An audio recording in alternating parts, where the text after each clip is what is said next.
નમસ્કાર, હું છું ગોપી ગાંગર અને આપ જોઈ રહ્યા છો નિર્ભય ન્યૂઝ। ગુજરાત હાઈકોર્ટ દ્વારા કહેવામાં આવ્યું અને એ પણ ગૃહ વિભાગને કહેવામાં આવ્યું કે જે આઈપીએસ અધિકારી રાજદીપસિંહ નકુમ છે તેમની તાત્કાલિક ધોરણે ટ્રાન્સફર કરવામાં આવે। તેમની ટ્રાન્સફર હજી સુધી કેમ નથી કરવામાં આવી તેને લઈને સવાલ પૂછવામાં આવ્યા। સરકારની હાલત એવી થઈ કે સરકાર એટલી ભીસમાં આવી ગઈ કોર્ટની અંદર કે તેઓ એ કહી દીધું કે અમે તાત્કાલિક ધોરણે આ આખા મામલામાં ઇન્વેસ્ટિગેશન કરીશું અને જે આઈપીએસ અધિકારી રાજદીપસિંહ નકુમ છે તેમનો જે વિડીયો સોશિયલ મીડિયામાં વાયરલ થયો હતો આરોપીઓને જાહેરમાં માર મારતો, તે વિડીયોને લઈને ગુજરાત હાઈકોર્ટે ગંભીર નોંધ લીધી। ગુજરાત હાઈકોર્ટ દ્વારા કહેવામાં આવ્યું કે રાજદીપસિંહ નકુમ જે છે તે રાજદીપસિંહ નકુમની નીચેના જે અધિકારી છે, જે એના પ્રાઇમ વિટનેસ છે, તે લોકો કઈ રીતે રાજદીપસિંહ નકુમની વિરુદ્ધમાં નિવેદન આપી શકશે જો એ ત્યાં રહેશે તો। અને ગઈકાલે ગુજરાત સરકાર દ્વારા બાંહેધરી પણ આપવામાં આવી કોર્ટને કે તાત્કાલિક ધોરણે તેમની ટ્રાન્સફર કરી દેવામાં આવશે। પણ હવે મને એવું લાગી રહ્યું છે કે ભારતીય જનતા પાર્ટીના જે નેતાઓ છે એ નેતાઓ પોતાની જાતને કોર્ટ કરતાં પણ વધારે મહત્ત્વ આપી રહ્યા છે, કરતાં કોર્ટને એ લોકો માની નથી રહ્યા। એટલા માટે કહી રહી છું કે આ મુકેશ ગુજરાતી જે છે મોદી કા પરિવાર આ રીતનું એક સોશિયલ મીડિયા ઉપર પેજ બનેલું છે અને તમને એમની પ્રોફાઇલ બતાડું, કારણ કે અહીંયા આગળ ફોટામાં તેમના દ્વારા જગદીશ વિશ્વકર્મા સાથેનો પોતાનો ફોટો રાખવામાં આવ્યો છે અને સાથે જો તમે અહીંયા આગળ એમનો ઇન્ટ્રો વાંચો તો ગુજરાત ભાજપ પ્રદેશ બૂથ મેનેજમેન્ટ સેલ સંયોજક, political candidate, work at Surat, work at RSS Sangh Shakti લખેલું છે, work at BJP Gujarat from Surat.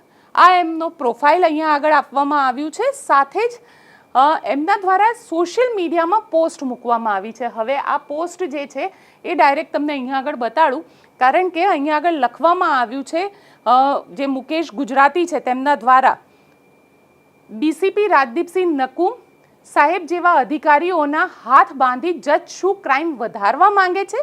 જજને વહીવટનો કીડો હોય તો તે પણ એકવાર ચૂંટણીના મેદાનમાં આવે, જનતા શું ઈચ્છે છે તે ખબર પડી જશે।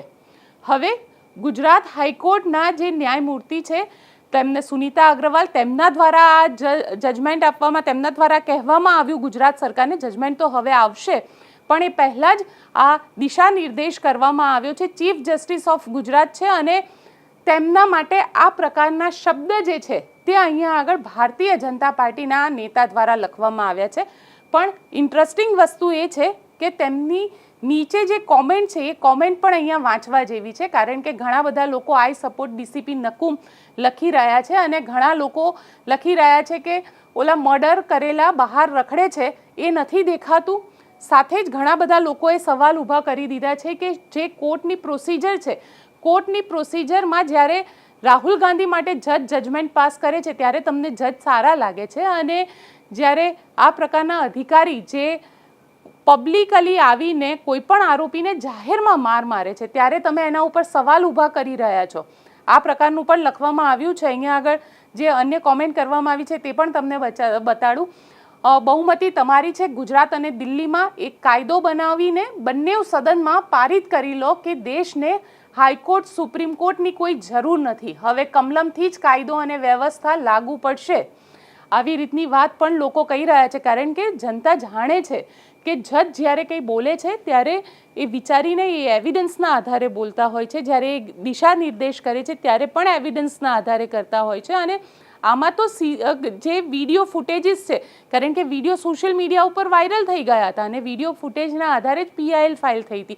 જે એડવોકેટ છે ઉત્કર્ષ દવે તેમના દ્વારા પીઆઈએલ ફાઇલ કરવામાં આવી હતી અને કહેવામાં આવ્યું કે આની અંદર ઇન્વેસ્ટિગેશન થવું જોઈએ। આ આખા મામલે ગુજરાત હાઈકોર્ટે દિશા નિર્દેશ પણ કરેલો છે, કારણ કે જ્યારે આ પ્રકારની ઘટનાઓ વધી ગઈ કે પોલીસ જે છે જાહેરમાં આરોપીની માફી મંગાવે છે, એમને કુકડા બનાવે છે, એમને માર મારે છે, ત્યારે આ પ્રકારે ગુજરાત હાઈકોર્ટે કોગ્નિઝન્સ લીધું હતું અને તેમના દ્વારા કહેવામાં આવ્યું હતું। અને અહીંયા આગળ અન્ય લોકો પણ લખી રહ્યા છે, હિતેશ કોઠિયા કરીને છે, નાની એવી બાબતમાં વિપક્ષના નેતાઓને જો જેલમાં નાખે ત્યારે જજ સારા લાગે છે।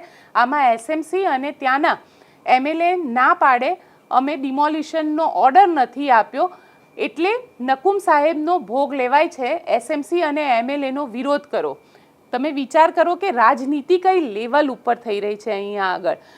સાથે જ અહીંયા આગળ લખવામાં આવ્યું છે કે રાહુલ ગાંધીને પણ સજા એક ન્યાયાધીશ મહોદય દ્વારા સંભળાવવામાં આવેલ ત્યારે કાયદાનું શાસન હતું અને અત્યારે જજ સાહેબ સારા નથી લાગતા. નિયમો બધા એક સરખા હોવા જોઈએ ને. બીજેપીની મીડિયા સેલની હવે ખુલી ગઈ છે પોલ, આ પ્રકારની વાત પણ લખવામાં આવેલી છે. આ રીતની કોમેન્ટ જે છે એ કોમેન્ટ ઘણા બધા લોકોએ તેમની પોસ્ટ નીચે કરી છે, પણ અહીંયા સવાલ એક જ ઊભો થાય છે, જજ ઉપર સવાલ ઊભો કરવાવાળા એ નેતા કોણ? મુકેશ ગુજરાતી એ નેતાના ફોટોગ્રાફ્સ CR પાટીલથી લઈ પ્રધાનમંત્રી નરેન્દ્ર મોદી, ગૃહમંત્રી અમિત શાહ, આ બધાની સાથે તેમના ફોટોગ્રાફ્સ છે, સોશિયલ મીડિયા ઉપર મૂકેલા છે. આ ફોટોગ્રાફ એમની જ આ પ્રોફાઇલ છે જે આપણે ફેસબુક ઉપર અત્યારે ઓનલાઈન ખોલીને હું તમને બતાડી રહી છું. એનો મતલબ એ થઈ રહ્યો છે કે ભારતીય જનતા પાર્ટીના નેતાઓને જ્યારે તેમના ગમતું કંઈ ન થાય ત્યારે જજ ઉપર પણ સવાલ ઊભા કરી દે છે. જો વિપક્ષ સવાલ ઊભો કરે તો વિપક્ષ દેશદ્રોહી બની જાય છે કે વિપક્ષને રાજકારણ નથી આવડતું, આ પ્રકારની વાત પણ કરી દે છે. પણ અહીંયા આગળ ભારતીય જનતા પાર્ટીના નેતાને ગમ્યું નથી કે DCP રાજદીપસિંહ નકુમની વિરુદ્ધમાં જે ચીફ જસ્ટિસ ઓફ ગુજરાત છે તેમના દ્વારા આ પ્રકારની વાત કહેવામાં આવી. હવે આને કન્ટેમ્પ્ટ ઓફ કોર્ટ કહેવી કે ન કહેવી એ તમે જ નક્કી કરી લો. અમને કોમેન્ટ બોક્સમાં ચોક્કસથી લખીને જણાવજો અને અમારી ચેનલ નિર્ભય ન્યૂઝને લાઇક, શેર અને સબસ્ક્રાઇબ કરવાનું ભૂલશો નહીં. આભાર.